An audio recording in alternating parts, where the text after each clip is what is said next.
చెప్పండి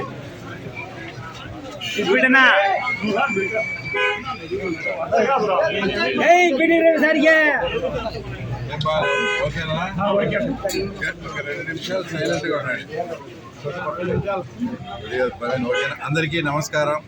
తర్వాత ముఖ్యంగా మనం పేదల మండలంలోని నలపరెడ్డిపల్లి గ్రామంలో ప్రచారంలో భాగంగా ఇక్కడికి రావడం జరిగింది. ఇక్కడ ప్రజలు కానీ తర్వాత ఓటర్స్ కానీ అంతా కూడా చాలా స్వచ్ఛందంగా కూడా తెలుగుదేశం పార్టీకి మద్దతు తెలిపే పరిస్థితి బాగా స్పష్టంగా కూడా కానొస్తుంది.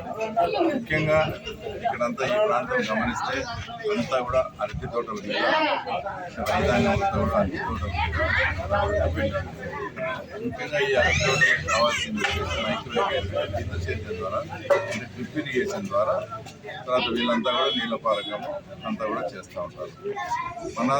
మన రాష్ట్రానికి పట్టిన దరిద్రం ఏమో కానీ ఎప్పుడు జగన్మోహన్ రెడ్డి గారు వచ్చారో అప్పటి నుంచి అంతమంది గతంలో చంద్రబాబు నాయుడు గారు వచ్చేసి 10-90 అంటే 10% రైతులు, తర్వాత 90% తర్వాత 90% ప్రభుత్వం సబ్సిడీ ఇచ్చేది.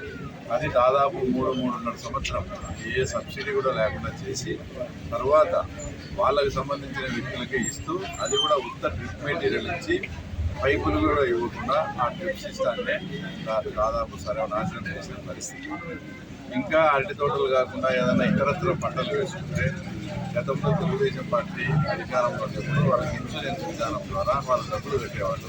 ఆ డబ్బులు ఏదైనా పొరపాటు జరిగితే ఆ డబ్బులు కట్టిన రిసీప్ట్ తీసుకొని కోర్టుకు వెళ్ళి కూడా మనం కోర్టు నుంచి కూడా ఒక డైరెక్షన్ తీసుకొని అందరికీ డబ్బులు కూడా అది కూడా లేకుండా ఆయనే ఇన్సూరెన్స్ కంపెనీని సృష్టించి ఆ డబ్బులు నేనే కడతానని చెప్పి తర్వాత రైతులకు ఏమాత్రం దాని మీద అథారిటీ కూడా లేకుండా చేసింది. ఇంకో విషయం ఏంటంటే ఈ సంవత్సరం దాదాపు కడప జిల్లా అంతా కరువు పరిస్థితి.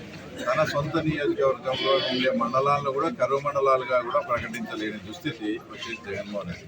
అంటే ప్రజల పట్ల రైతులు ఏ రకంగా ఉన్నారు, ఏం చేస్తారు, వాళ్ళు ఏమి ఇబ్బందులు పడతారని ఏమాత్రం కూడా పట్టించుకోకుండా అవగాహన లేకుండా మన ప్రాంతాన్ని కరువు మండలాలుగా కూడా ప్రకటించలేని హీన స్థితిలో మనం ఉన్నాం. ఇవన్నీ పక్కన పెడితే ఇక్కడ నలపరెడ్డిపల్లి గ్రామానికి పక్కనే ఎర్రబల్లి చెరువు అంటారు. గతంలో మేము పార్టీ అధికారంలో చిత్రావతి నుంచి లిఫ్ట్ ద్వారా కూడా ఇక్కడ ఎర్రబల్లి చెరువు నింపడం జరిగింది.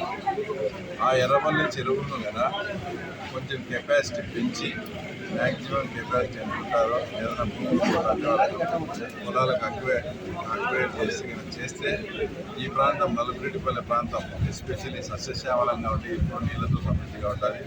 అలాగే పులివెందుల్లో కూడా తాగునీటి సమస్య లేకుండా అంతా కూడా ఎర్రబల్లి చెరువు నుంచి కూడా అంటే మొత్తం తాగునీటి పులివెందుల ఎంటైర్ టౌన్ కూడా నీకు ఎర్రబల్లి చెరువు నుంచి కూడా తాగునీరు అందించే పరిస్థితులు ఉంటాయి.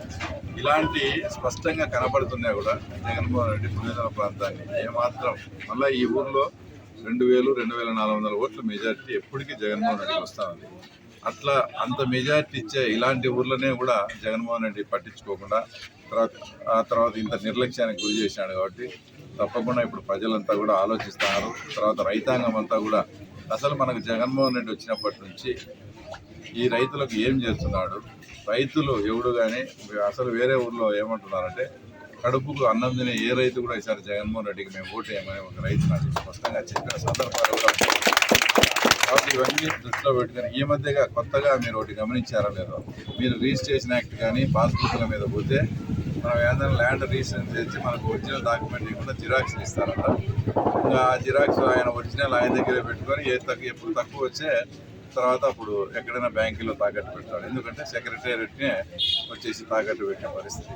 అన్నిటికైనా చాలా ముఖ్యమైన విషయం ఏంటంటే ఇక్కడ అంతా కూడా అరటి పంట సాగు చేస్తూ ఉన్నారు, అంతా కూడా బోర్ వాటర్తో సాగు చేస్తూ ఉన్నారు.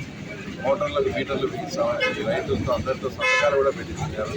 దానికి సంబంధించిన మీటర్లు అన్నీ కూడా ఇక్కడ పులివెందుల్లో కానీ సబ్స్టేషన్లకు కూడా వచ్చి ఉన్నాయి. ఇప్పుడు బిగిసే రైతుల వ్యతిరేకత వచ్చి నాకు చెడ్డ పేరు వస్తుందని ఆగి ఉన్నాడు. పొరపాటున జగన్మోహన్ రెడ్డి వచ్చే పరిస్థితి లేదు. పొరపాటున జగన్మోహన్ రెడ్డి కానీ వస్తే తప్పకుండా మీ మోటార్లకు మీటర్లు కూడా బిగిస్తాడు. అప్పుడు ప్రతి ఒక్కరు ఇక్కడ అంతా కూడా 20 హార్స్పవర్లు 15-25 హార్స్పవర్లు మోటార్లు ఉంటాయి.